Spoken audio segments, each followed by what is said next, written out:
Hey everybody, and welcome back to our channel. In today's video, we are going to show you how to add members here in Microsoft Planner. Let's begin. Now, the first thing that you need to do is to log in using your credentials. If this is your first time in Microsoft Planner, I want you to click the sign up option. And from here, just to follow the on-screen instructions and you're good to go.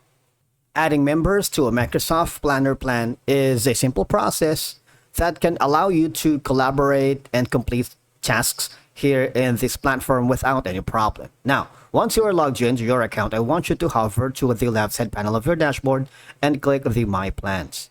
In this case, just choose the plan that you wanted to add members to. For example, in this case, I'm going to be choosing this one right here. If I click on it, you see, you have the option at the upper right corner. There's going to be the share. Don't worry, because if you click that, you have the option to add to existing group. Or you can simply click this enter name, add members to create a new group. For example, I'm going to put in something like this one right here. If the member is already part of the organization, you would notice that the name will be entered here.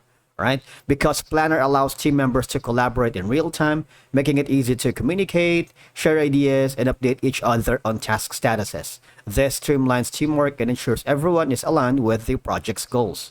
All right. As you can see, assigning tasks to specific members helps clarify individual responsibilities, making it clear who is accountable for each task. Now, you can also add to existing group if you haven't had the chance to create group right here. For example, if you have this right here, then all I have to do is click on add the person. All right, because again, team members can see the overall progress. You can check which tasks are completed and understand how their work fits into the larger picture, which is for me is really beneficial and efficient because it allows for organizing tasks by priority, due date, and progress, which helps team members manage their time better. But the thing is, before you can add members here in Microsoft Planner, you want to make sure that you have the admin privileges or you are authorized to do that. Otherwise, if you were just invited or just part of the collaboration team, you're not going to be able to do it. All right, so make sure you have the access level.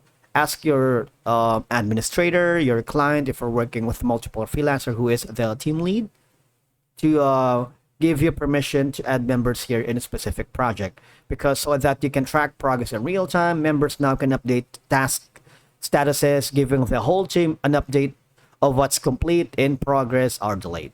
And that's it for today's video. Thank you so much for watching. We will see you again in the next video.